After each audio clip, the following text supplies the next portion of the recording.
All right, we are recording. Okay, all right. Welcome, our last meeting of the year for the BAC June meeting. Go ahead and call the meeting to order. As everyone knows, the last meeting tends to be a bit of a formality, but a few business items we need to talk through, and then most importantly, to discuss leadership transition, and then I'll kind of highlight some needs we have over the summer, particularly in recruiting, given that we've had some recent resignations, and that for the BAC to be strong, we need strong community involvement. And we'll talk through. I'll talk through where I kind of see the numbers, and then encourage everyone that participates in this process to if you have interested neighbors, friends, colleagues, encourage them to be a part of this great enterprise. First, I will open it up to any public comment. Josh, I believe you said you had none, but is there any other member of the public seeking to provide public comment? It would appear not, so we would go ahead and move on. Next, go ahead to the May minutes. Based on everyone's review, were there any issues that anyone saw in the minutes for the month of May's meeting? None here. None. Okay, do I have a motion to approve? I move to approve the minutes. And do I have a second? Okay, all in favor, please raise your hand virtually.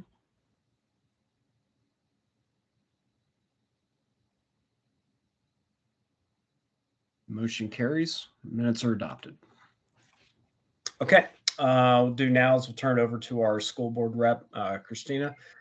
Just any insights or updates based on our last meeting. I know there's probably been a few. Well, we passed a budget, which is very exciting. And it actually included, thank you all for the excellent report and for all of the feedback that we received from you all throughout this process. It was incredibly helpful for us to consider, especially towards the end. As you may have seen, when we passed our final budget, there were some additions that came in at the last minute, including tutoring, that I know were a common refrain among this group, making sure that we were beefing up our support for any lost learning time. And so we were happy to be able to figure that out and then be able to add that in. Leslie can share whatever she's ready to share in terms of our final budget, which will be approved in info to action tomorrow. But Leslie has the more recent numbers, so I won't even deign to describe those. But just deep appreciation for the work of this committee throughout the year. I know that I was only your liaison for half a year, but it was great to come back and to be able to engage with you all again and get all of the fantastic feedback and pushback on things that we need to continue to improve on. And I am excited to see where we go next year under Eric's fantastic leadership. And I will put in a preliminary plug that if you would like to be vice chair, we would love to have you because we always need leadership. Any questions before we go to whatever's next on the agenda?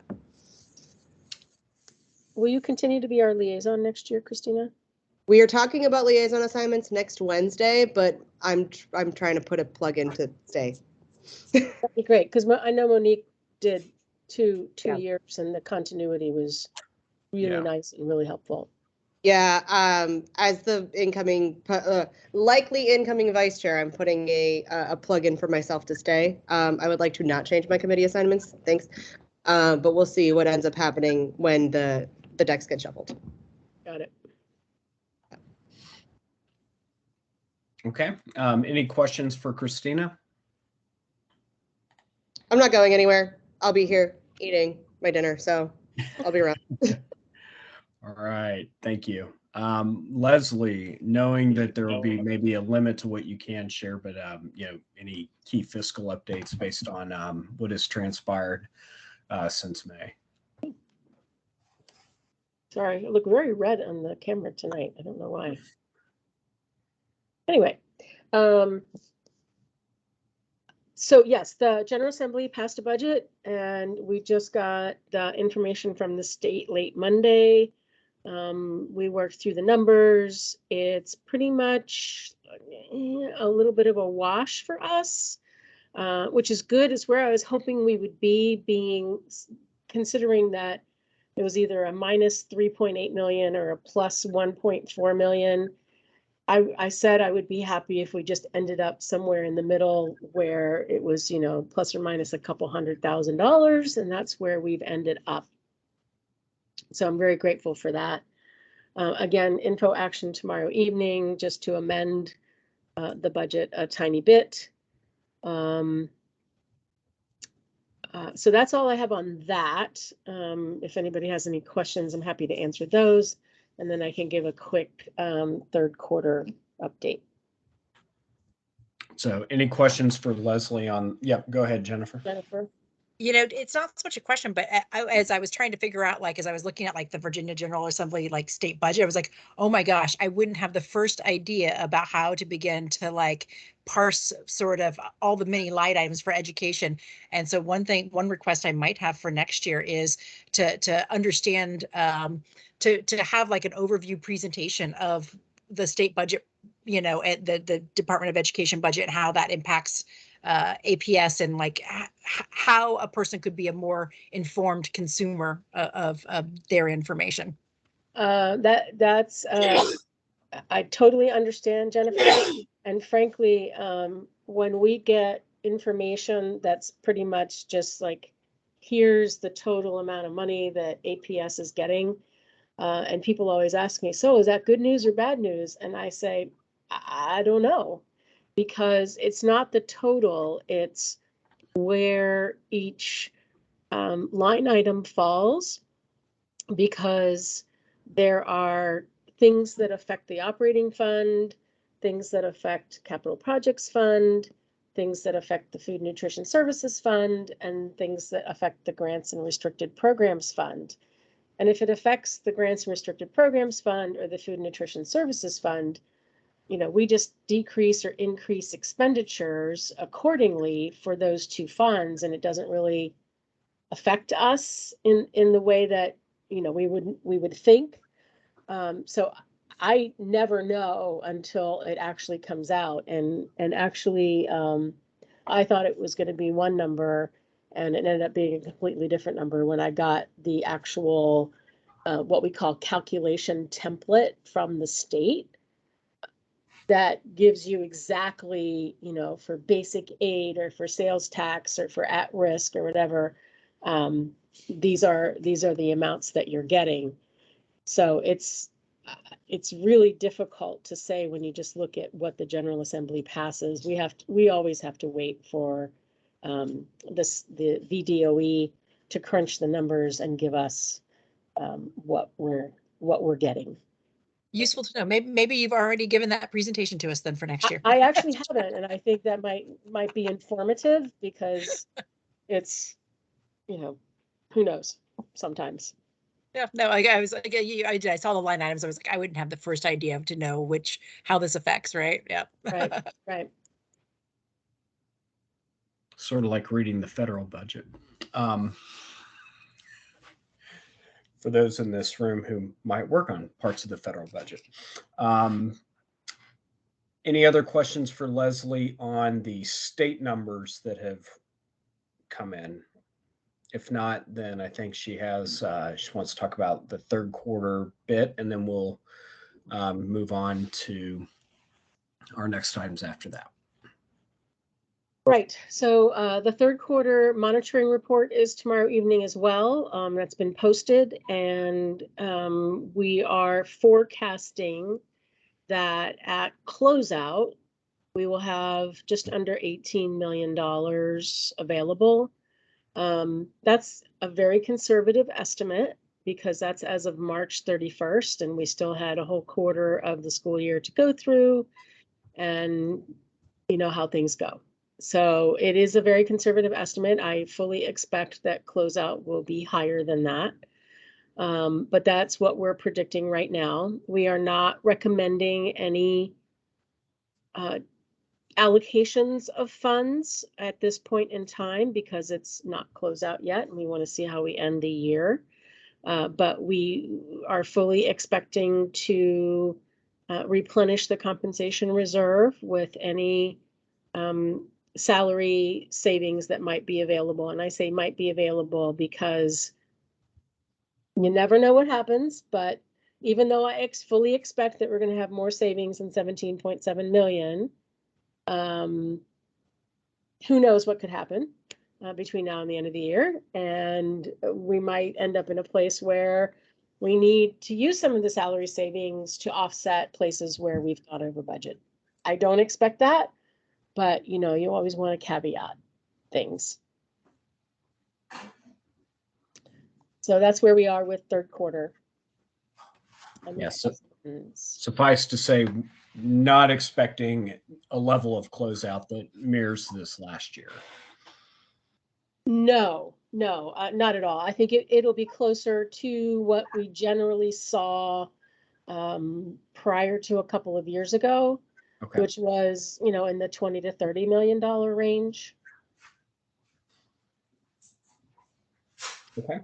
And that's just savings from operations. I mean, if the county has additional revenue for us, then that could change it as well. Sure. But we're just talking about savings from operations. We never deal with county revenue until closeout.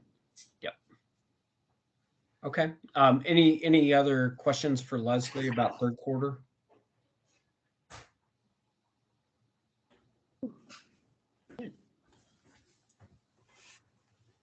Okay, seeing none.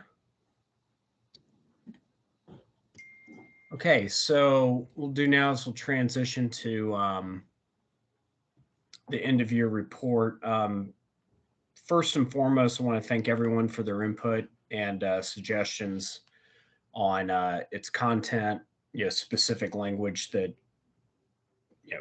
different members contributed to help put this together.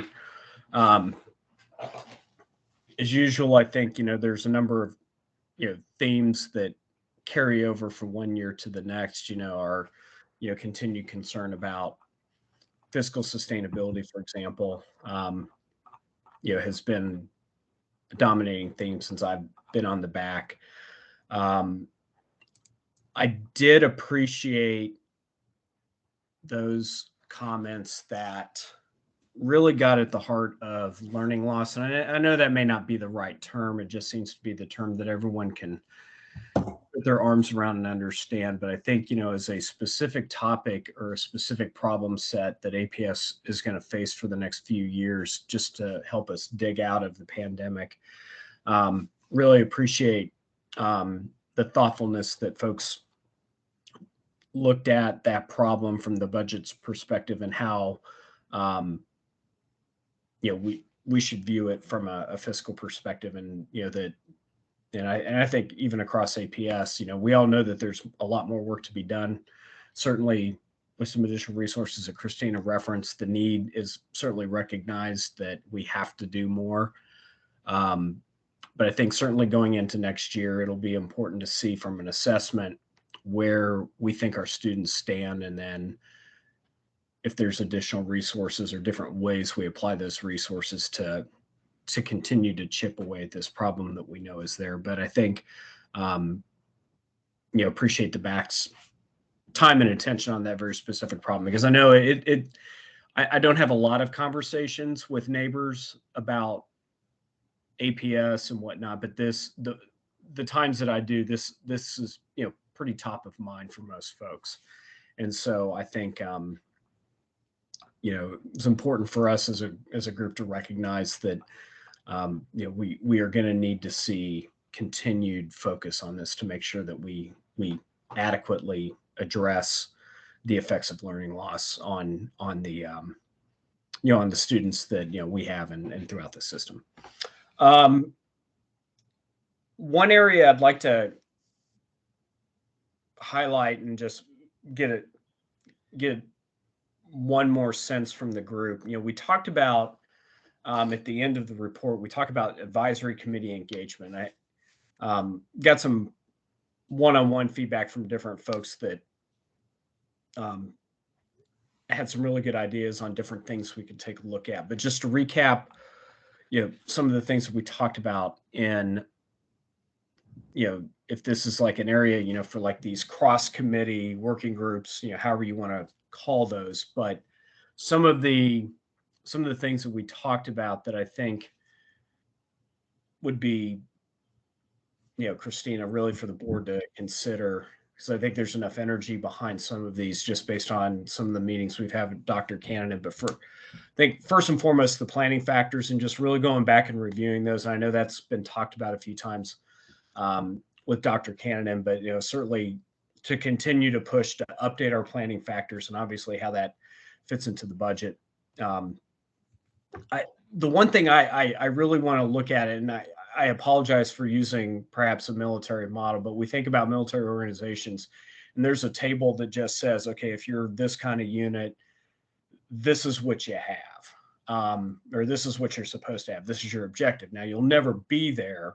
And there's always pieces missing of equipment or people or whatnot, and that creates risk. Obviously, it's a little bit harder for a school system to define that, but I think we, through the planning factors, we at least get to some idea that if we have X amount of students and Y amount of this, then this is ideally how we would look staffing wise. And I don't know how feasible in the next year it might be able to get to some vision of that, but it would, I just think from a long range planning perspective, it'd be really great if APS could, massage that to, hey, objectively, this is what we want our teaching staff to look like. This is what we want the administrative staff, support staff, all across all the different scales and whatnot. And then obviously when the budget and revenue come in, that may make changes to that, but at least we're working off of some baseline. And, I think we're largely there, but I think, a lot of folks have talked about the planning factors as something that we'd like to see some continued study on. Certainly learning loss and the recovery plan for that, there's a lot of community interest in that part. So I won't continue to dwell on that bit. But, I think, efficiencies, and I know we've talked about it in the budget, in the back end of your report over the last few years, but, if there's room to have maybe a working group level lead that can talk about looking at different efficiencies that cut across different parts of the system and, how we might be able to generate savings where we can find it where it makes sense. And not just, the BAC's work or ASAC or other groups, but like as a combined effort to find areas where we may be able to create savings and either redirect those savings to other parts of APS that could use the money, or, is this something, maybe it's an investment we no longer need to make. So those are some thoughts. I just wanted to throw it out to the group. Were there any other, like, kind of these, you think about these kind of bigger working group type organizations within APS across different committees and different parts of APS? Are there any others that maybe folks didn't raise, but just have an opportunity to provide some final input? Jennifer? I don't know if that was your idea or not, but I thought having the cross-cutting idea was just fantastic. I loved it. And I actually, and the reason, and actually in terms of what else we need, and maybe this is kind of covered in student recovery, but I know that earlier on this year, I had sort of, sent an email before I got on BAC, had sent an email to the board members and had suggested like having kind of a cross-cutting pandemic recovery, because it's not just the learning loss, it's also like there are also the safety issues. There are a whole number of things, right? I think that maybe the learning loss one maybe perhaps covers that. I think the efficiencies one is so smart, because I think to think about, I know that there were some great ideas that came out of the teachers' presentations during the budget advisory meetings, and I suspect ACTL and ELA, and some of those could probably help tease out some of those questions. I think that really taking that really good look at the option schools and understand, like establishing a baseline, right, of the kind of cost benefits of the option schools, and then that really helps to inform us as we make changes to those programs that have permanent effect, right? We saw that this year with the immersion visioning that was adopted. Obviously, we know that the VLP conversations are ongoing, and I think that to really sort of get our hands around, I think the auditor has sort of recommended this, and I think to sort of really, and I think that's probably one that lends itself to a cross-cutting committee to really sort of begin to move towards a very strong cost benefit kind of analysis, and not even just so quantitative, but that kind of broader conversation that needs to happen around option schools, I think. Yeah, I think on the option schools, it's easy to, I think, see the benefit, with the different learning programs that APS has. I think it's easy to kind of get your hands around the benefit, but I think as we've learned over time, it's harder to tease out the cost per se, but maybe that, still an effort worth pursuing. I mean, I know I'm taking advantage of that. My 8th graders going to Arlington Tech next year, so I might think differently about this next year. But like we're in immersion, right? Like Right. it's not, and I think that's important. Is like this isn't about saying that these aren't good programs. Right. It's about, particularly, I think, because I think that as everyone here has sort of talked about, like we see that there are multi-year projections of structural deficits, and at some point there will be hard choices again, right? Unless that goes away for some other reason, right? And I think that, to be able to clearly and with kind of good information, be able to have those discussions and not have them be sort of these emotional discussions about about the value, right? Yeah, because I think I'm just going to speak for myself. I don't want to speak for the rest of the group or others, but I mean, I think the value we can really get we can feel the value of the option programs that we have. But it's also hard, when you look at general education class and you see just these disparate class sizes, and understanding that some of the option school programs have specific class sizes designed in mind because that is what is best for the program, right? But when you're the kid sitting in a class size of 26 and a light grade is at 16, I mean, it's it raises natural questions, and so I understand both sides of that. Melanie. Yeah, I just wanted to reinforce this discussion because I think we've been asking questions. I know the whole time I've been on BAC about, no one is saying that the option schools aren't valuable. I just think we should have a really clear discussion on the cost benefit trade-offs. So if we are looking at years coming up where there are bigger deficits, to just have a clear understanding of what the costs are of the option schools versus the neighborhood schools. Where are we spending our money? What are the different choices that we're going to make? And so people are asking questions. So the more that even if we decide that it's completely worth the cost, or that the studies show that actually there isn't a big difference in educating students in option schools because there's certain things that trade-offs that they do make for the things that cost a little bit more money, right?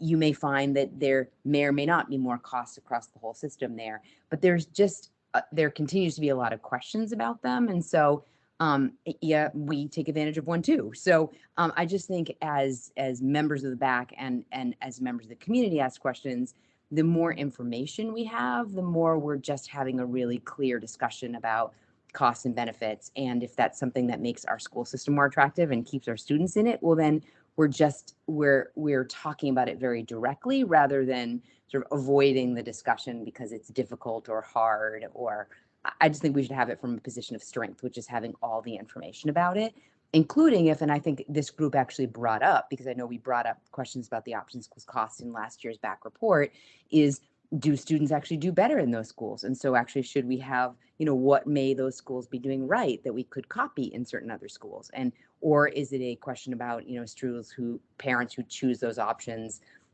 that is leading to better results? Like, is it chicken or egg, or is there something that we can learn from those schools? And so I just think the more information we have, the better the debate goes. And so we don't want to shy away from it because we take advantage of the system. We want to make sure we have all the information so we can discuss it very clearly. Okay. Jen.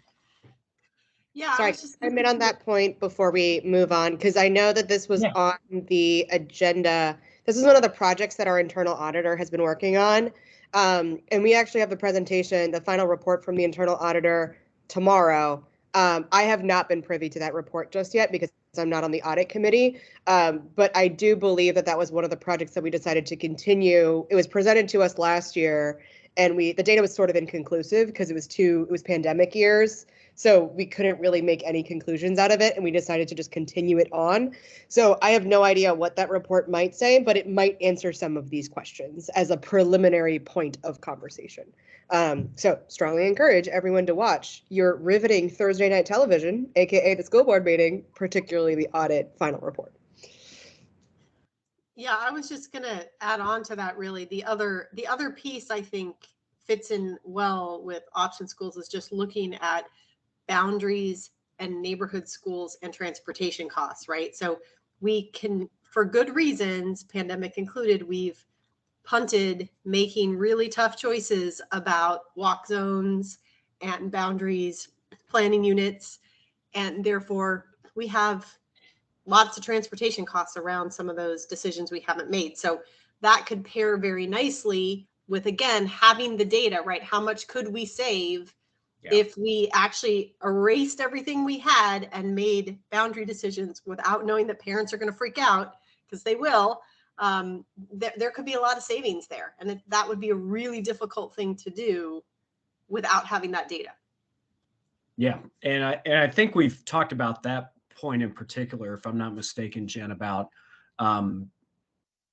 depending on the particular option school, the added transportation costs that's there, a bit hard to quantify, but we know that, it's longer routes, and it's, it almost double the movement, it seems like. And at least that's what I remember the discussion center around, but I know that has come up before, correct? Yeah, no, definitely. But I think even just related to general boundaries, right? There are better ways to do our boundaries if we just looked at it differently. That would be difficult to do that standalone, but if you did it in conjunction with looking at option schools, that could be an interesting way to look at it. Yeah. Okay. Other thoughts or points? It sounds like, and we'll talk about when we approve, but I think putting a bullet in about the option school cost benefit analysis and continuing that work forward, and then the boundary neighborhood transportation costs piece, and how that the work of the two really could go hand in hand. Including that as part of our recommendations for the Chuck, one more thing on the option schools is, Yeah. I think we also, my opinion is, I look at option schools a little bit differently. Like, I know we have more option schools I believe at the elementary school level. I also think that kids are a little less academically, I don't want to say focused. I want to say they're a little more open to, they're a little less formed in elementary school about who they're going to be and what their path may be in elementary school. And so I think there is a question about how many option schools we offer in elementary school versus how many options schools you start to offer at the middle school or the high school level. So I also think it may not be a binary question around is it option schools or not. If we have hard choices to make around cost and we do find out that option schools cost more money, it may be a question of at what level do we want to invest in option schools. Now, obviously, if it's immersion, that may be a different question. But if we're investing deeply in science, are second graders, the place to invest in science, or is it your middle schoolers and your high schoolers where you want to invest in science, where you're getting the best bang for the buck? I don't know. Let's ask some scientists, but or some educators. But I think there are just some questions around it. Just my point being, it may not be binary option schools or not, but it may be around what level are we offering the choices to students. So something that may be more, if you could ever really be right sized for offering these programs. We offer a lot of options for the size of our county. And so if you had to start making tough choices, where would you make them? A little bit like we had to make the tough choice that maybe the FLES program, if we're going to invest in languages, we are investing more for the older kids than we're investing for the younger kids, only because maybe that's the place to do language. And the FLES wasn't the most effective, but So if you're going to invest in options programs, maybe there's a reason to invest in them for older children rather than younger children. I don't know. I'm just throwing out questions around if we had to make hard choices. I'm not the expert here, but it'd just be something to explore. Someone else in this call may have a completely different view, but it's something to explore. Okay. Leslie, your hand was raised. Is that in response to Melanie? Yeah, I think there's some great points to be made here, and I think this actually leads right into your cross-committee engagement that you were talking about in your report. That this is I think is an excellent topic to bring up with the ACTL. Yeah. Because, you know, we're talking about this as a budgetary measure, and perhaps they may not view it the same way, and there could be some conversation about how we work this through the system and come at it from both sides and get together and push it through. Yeah, and definitely some other committees would have, I think, some key stakeholder input on this as well. Jen? Or is that an old hand? Sorry, I'm taking it down. Okay. Okay. I'll include these last points as part of the report for what we send out. Before we conclude any discussion, just wanted to make sure, open the floor to anyone else who may have points of emphasis or a final opportunity to adjust something in the report before we go for final. So any other members of the BAC have any input or issues with the report as it stands? We do have 2 items we'll include based on tonight's discussion, but I just want to make sure if there was anything else, a final opportunity to say so. Chuck, I know I'm not on the committee, but as chair of ACTC, the transportation choices, definitely these cross-committee conversations about options versus homeschools and the zoning and all of that would be a very welcome conversation.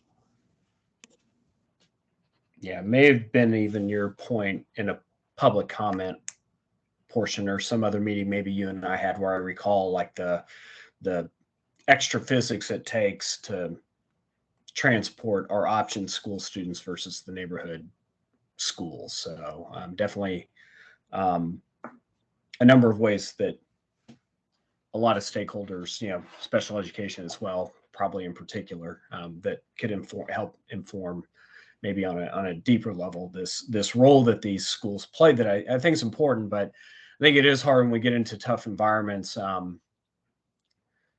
to quantify the cost and benefit.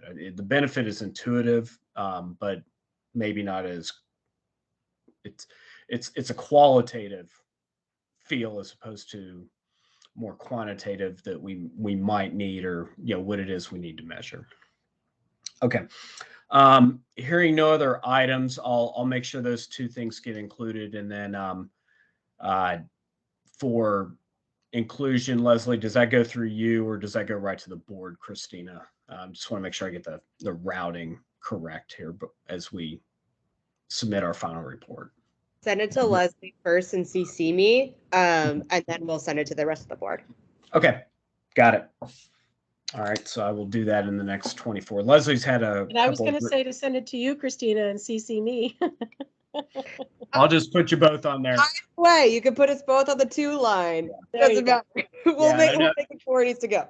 Yeah, and Leslie's had a couple of bootlegs to start working ahead on the staff's response to that. So but we'll make sure we close that out. So with that, we have the 2 items that will include the discussion about the option schools, and then school boundaries, neighborhood transportation costs as almost maybe as a separate item, or how it complements the study of the option schools. Go ahead and move to a vote with those 2 amended inputs. Do I have a motion to approve the end of year report? Motion to approve. And do I have a second? I second, Chuck. And all those in favor, please raise your hands.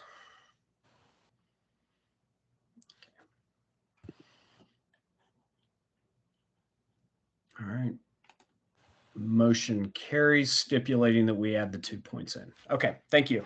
All right, so that kind of wraps up the formal business. But with the end of each year, we do have to say goodbye to some folks, and at least from the folks that are assembled tonight, we're going to be losing Melanie, which for those who've been on the committee long enough, know the amount of work that she has done for the BAC, her expertise across a lot of different disciplines that helped really in a different environment than this year. I think those strengths really played into how the BAC worked last year to try to give the school board the best advice we could. And then, certainly her work as vice chair in a year where we were really looking at some really tough cuts and how we were actually going to balance the books and, helping us think our way through that. So, first off, Melanie, from me personally, thank you for your time on the BAC. And I know you got a lot on your plate, but you've always given this effort, more than 100% of your effort and time and energy. And so, I will personally miss working with you on this front. But I think as the BAC as a whole, we will equally miss your talents. I know you'll be around and whatnot, but you've been an integral part of this for a number of years now, and so it's it's going to be tough to see you go, and but I know you've got other things you need to attend to, and wish you the best of luck and success as you work your way through that. But personally, thank you so much for the time you've given to the BAC, and wish you well as you move on. Looks like I got some hands up here, so Jen, go ahead. Sorry, I'm having a terrible time with my hand today. Okay. Leslie. And I stuck some fruit in my mouth because I thought Jen was going to say something. All right. How about Eric? I'll go to Eric first, and then we'll. I'm done. Okay. First, I want to echo everything that Chuck said. And I do want to thank you for your participation in the BAC, for your leadership during the time that you were chair and vice chair, and for your total spirit of collaboration. I truly appreciated that. I'm very sorry to see you go. You will be missed. And Eric. Yeah, so I echo everything Chuck and Leslie said, absolutely. And the only point I want to make is I can't count how many times where we've been in meetings, live or virtual, where you've brought something up and it's been, I'm like, oh, something where it was something I had no idea or a different perspective that I would have never thought of, and it just made me appreciate what everything you brought to the committee and to the work we do, and how valuable it was, because it made a difference, and it makes all your input helped everybody else be better committee members. So thank you. Okay. You're on Melanie. mute. You're on mute. I was on mute. You'd think I would have that down by now. And I work virtually too, but I don't. So I really appreciate that. I really do. Thank you, Chuck. Thank you, Leslie. Thank you, Eric. And thank you, everyone else. For all of you I've worked with now for a few years, and for everyone else that I wish I got to know a little bit better this year. And I have really appreciated being part of BAC. I really feel like it's been an honor to serve. It's definitely been an interesting few years. And it really, Eric and Chuck, thank you for stepping up to take over after I am leaving. Christina, it's been wonderful to work with you. If you're still here, I'm looking to see whether we still have you here. And it's been fun to see you move from back to the board. And Leslie, thank you. Really, we couldn't do this without you. And I know you do this on top of a tremendously tough job at the end of your day. And we're all asking you questions that you're like, been there, done that, know that. And now it's another group of people asking me more questions with all of their opinions. And you do it with so much grace. And I so appreciate that. Your collaboration, that's the right word for it. You collaborate with us so well, and I so appreciate it. It was a tough decision actually to step down here. And I do have a number of things going on personally and professionally, but I will definitely be following along to see what happens over the next couple of years. I still have kids in APS. I still care deeply about what happens. I'm still in Arlington. So please, for those of you staying on, there's much work left to be done to invest in our schools. And I love the recommendations this year and where this group is going to take the recommendations in the future. And Leslie, thank you for all you do for the school system and our kids. I feel so lucky that we have you there. And I know that I've texted that to you more than once, but I say it here in front of everyone. We are just so lucky to have you in your position and doing everything that you do every day for our kids and our school system. Thanks, Melanie. I just wanted to say, public comment is always available every time. Right. If you want to I weigh may be in, back. we really value your insights. Thank you. I'm going to give Josh a run for his money. Josh, I'll miss you too. But I feel like I'll still hear from Josh. But thank you all. Appreciate it. Okay. So just looking at our committee numbers moving into next year, and I know I'll be reaching out to everyone that wasn't on tonight just to confirm, one of my last Axis chairs, just kind of confirm the slate for next year for those that are still members that wish to continue, make sure we can renominate if necessary. But at a minimum right now, we're looking at four positions that will need to be filled for next year's term. We do have one application that we received within the last week that Eric is going to, reach out to him and discuss. But if you know of folks who are really interested in this work, and even if they've tried before to get nominated and didn't succeed, and maybe give it another go around, please encourage folks to do that. When I started this, I wasn't really sure what I was getting into, other than, belief that, priorities are only reflected on what you spend. And, so much more than that. I mean, it certainly is that's a part of what we do. But I think just getting the different perspectives of what goes on within APS and how complex of an organization it really is to run and administer, and the work that goes into what our teachers do at a time when their work in certain corners of our country is denigrated. I couldn't be prouder of the work that we get to do working hand in glove with APS, and helping run, a first-class public school system. It's without compare. I mean, I've had kids go to different places across the country as we moved around. Nothing compares to our experience with APS. And, I think that, we have a community resource to really husband and make sure that it works for all. And I think we know where, it's not perfect. It has warts. And I think everyone's committed to working through those issues and challenges. But, please, over the summer, as your backyard barbecues and folks talk about what's going on, if someone really kind of has that fire to learn more and be a part of the work that APS does, this is a great way to start. Really understand at a good level what truly goes behind a teacher sitting in front of one of our kids to educate them. Okay, enough of that. So I want to thank everybody for their work over the year. Certainly taking the chair's role this year, again, you don't know what kind of environment you're going to find yourself into.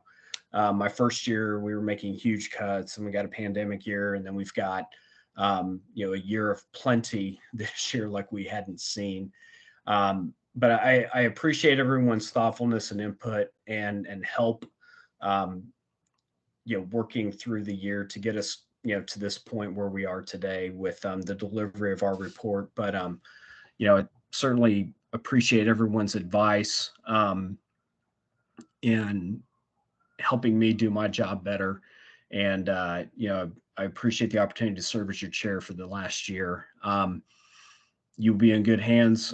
Eric has, got pretty good tenure. He knows where to, the perspective that I think you need to have in terms of the challenges over the years that we've tried to address. And, he'll bring a different perspective than I did. And I think it'll be a great step forward for the BAC, with Eric stepping up to be our chair.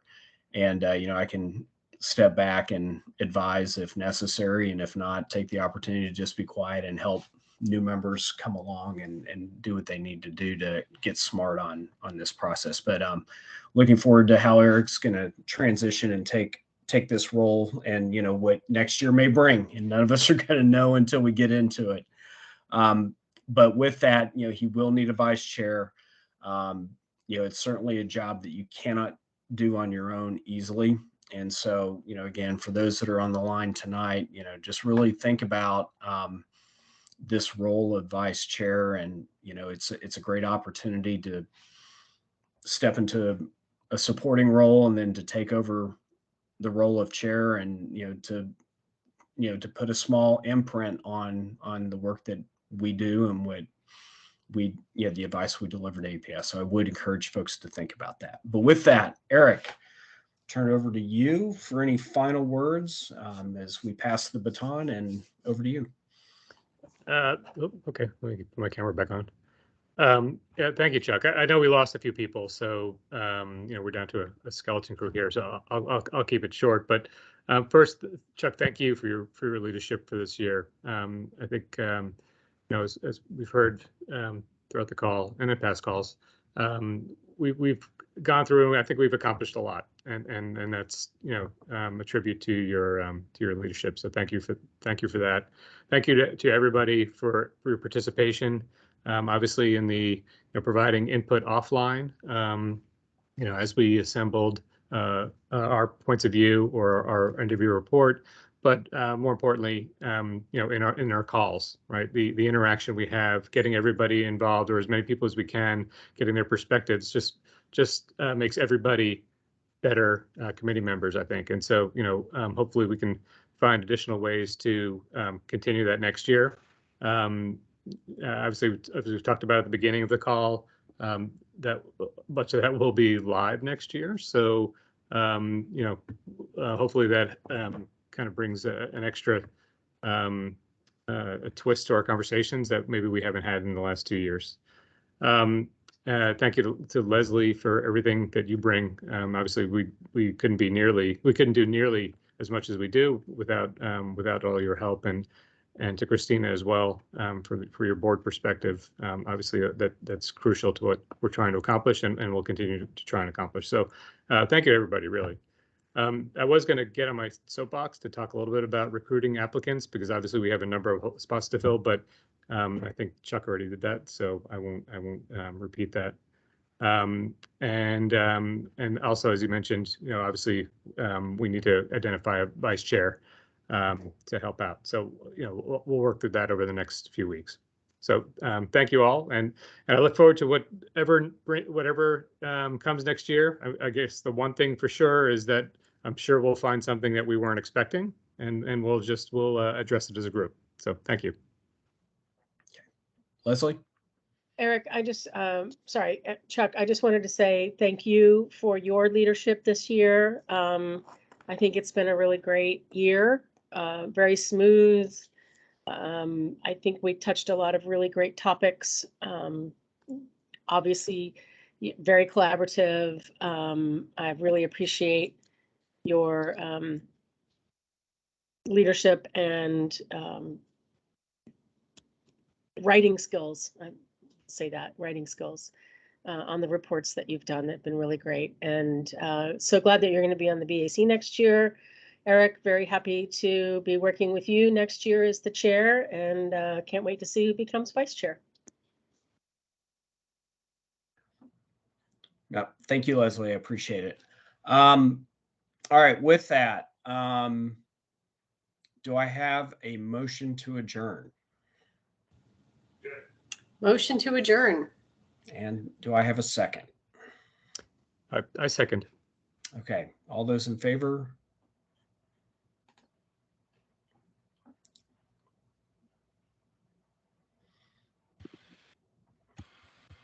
Okay. Motion carries. Everyone, again, thank you all for the hard work over this year. It's been appreciated. And I think, you know, each year has been different, but I think we've been able to, you know, help make change in the ways that we're able to, and, you know, only by the sheer ability of our ability to influence the board with our advice. And, you know, a lot of that is to the work you guys have put into to help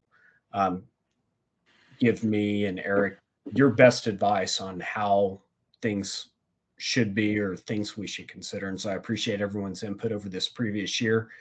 And with that, I hereby adjourn the June meeting, and we'll see you all in September. Thank you. Thank you, Chuck. Thank you, Thank you, Chuck. Bye, everyone. Thank you. Have a good Bye. summer. Good summer. Bye.